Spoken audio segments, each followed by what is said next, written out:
حتما تا حالا براتون پیش اومده که انیمه رو ببینید و با خودتون بگید که حاجی چطور ممکنه اصلا همچین شاهکاری ساخته بشه. خب واقعیت اینه که ساخت انیمه یه پروسه خیلی پیچیده و زمان بره. مثلا معمولا بیشتر از 1 سال طول میکشه تا فقط 12 قسمت از یه سری انیمه تولید بشه که باور نکردنیه. پس با کار پرشه انیمه همراه شد، چون امروز میخوام برات پروسه انیمه رو توضیح بدم و بهتون بگم که چجوری انیمه ساخته میشه و چجوری به دست ما میرسه. پس لایک و ساب ویدیو فراموش نشو، بریم که ویدیومون رو شروع کنیم. فرآیند ساخت انیمه کلی مرحله ریز و درشت داره که سعی میکنم ساده توضیحشون بدم. اول از همه وقتی قراره یه انیمه ساخته بشه و استودیوش مشخص شد، یه جلسه بین عوامل اصلی پروژه مثل کارگردان، تهیه کننده و کارگردان هر قسمت برگزار میشه تا تصمیم بگیرن که چه کسایی توی انیمه همکاری میکنن. این شامل کلی مسئولیت‌های مختلفه مثل طراح شخصیت، ناظر انیمیشن، انیماتورای بین فریم، کارگردان سی جی آی و هزاران نقش دیگه. گاهی اوقات هم برای هر بخش چند نفر انتخاب میشه و این باعث میشه که تیم تولید یه چیزی بین 50 تا 100 نفر داشته باشه. تولید انیمه 3 مرحله اصلی داره. یکی پیش تولید،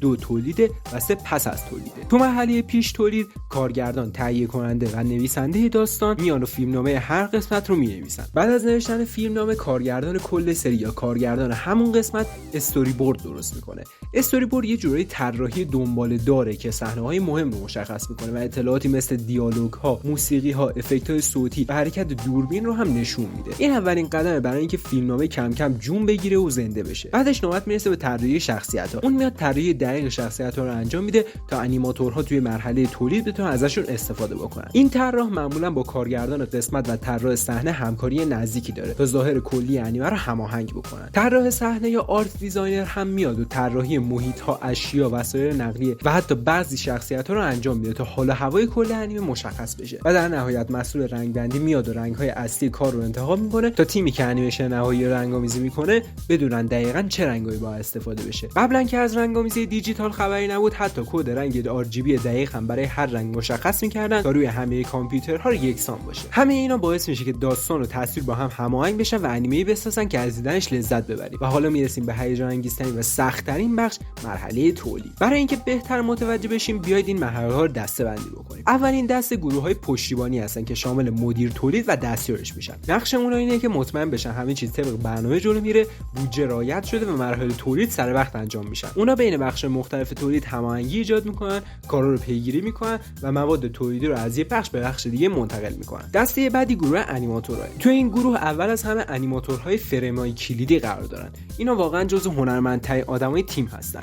اونا نسخه‌های دقیق‌تر از طراحی‌هایی که توی استوری بورد بوده یا ازشون خواسته شده رو میکشن و مسئول طراحی فریم‌های کلیدی انیمیشن هستن. همون لحظه‌های مهمی که حس حرکت و داستان رو منتقل میکنه. بعدش نوبت به انیماتورهای بین فریم میرسه. این افراد نزدیک با انیماتورهای فریم کلیدی کار میکنن و فریم‌های میانی رو میکشن تا حرکت کامل بشن. اونا اول خطوط‌های فریم‌های کلیدی رو تمیز و دقیق‌تر میکشن و بعد با توجه به زمانبندی‌هایی که انیماتورهای فریم کلیدی انجام داده، فریم‌های بینابینی رو طراحی میکنن. اما هنوز کار تمام نشده. دسته سوم گروه کنترل کیفیته که به همون اندازه اهمیت داره. اول از همه ناظر انیمیشن هست که کار انیماتورهای کلیدی رو بررسی و اصلاح میکنه. اون اولین فیلتر کنترل کیفیت یه قسمت از انیمه است. بعدش ناظر ارشد انیمه هست که زیر نظر کارگردان اصلی انیمیشن کار میکنه و لایه دوم کنترل کیفیت. قبل از اینکه کارا به دست کارگردان اصلی برسه، این فرد طراحی‌ها رو اصلاح میکنه. یکی از مهمترین تیم‌ها تیم گرافیک کامپیوتری یا همون CG. این گروه زیر نظر کارگردان CG فعالیت میکنن و همه بخش‌های سه بعدی رو مدیریت میکنن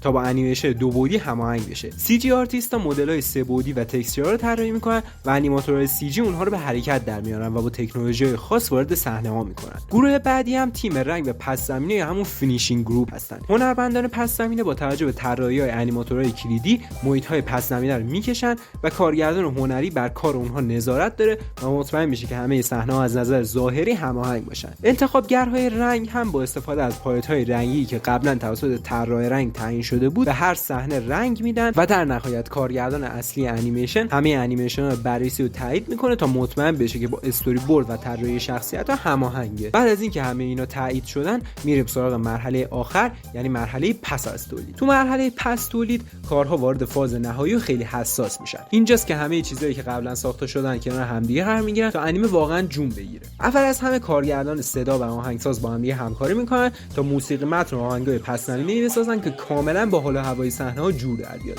در کنارشون مهندس افکت‌های صوتی هم با استفاده از تکنیک‌های مختلف مثل تغییر صداهای واقعی یا استفاده از صداهای دیجیتال از بانک‌های صوتی تمام افکت‌های صوتی لازم رو میسازه. بعدش نوبت میرسه به صداپیشه‌ها که شخصیت‌ها رو زنده میکنن. اونا دیالوگ‌های هر شخصیت رو میخونن و صداشون رو با حرکت لب شخصیت هماهنگ میکنن و هر جمله رو با حس و لحن و انرژی مناسب میگن. صداگذار یا همون ساوند میکسر هم همه این صداها رو توی اتاق ضبط مخصوص ضبط و تنظیم میکنه. از صداگذاری صداپیشه‌ها گرفته تا ترکیب اونها با افکت‌های صوتی و موسیقی متن همه با دقت بالا طبق نظر کارگردان انیمیشن و کارگردان صدا انجام میشه. ناظر تولید صدا هم مسئول برنامه‌ریزی ضبط هاست و با توجه به اینکه چند تا اتاق ضبط توی استودیو هست تایم بندی هر پروژه رو مشخص میکنه. در ادامه هنرمندان افکت‌های ویژه هم افکت‌های خاص تصویری مثل دود، ابر، رعد و برق، انفجار و چیزای اینجوری به انیمیشن تبدیل میکنن. نزدیکای پایان تولید هم نوبت میرسه به کارگردان عکاسی که وظیفه ترکیب نهایی تصویرها رو داره. اون با استفاده از طراحی‌های انیماتورهای کلیدی و راهنمایی‌هایی که توی استوری بورد هست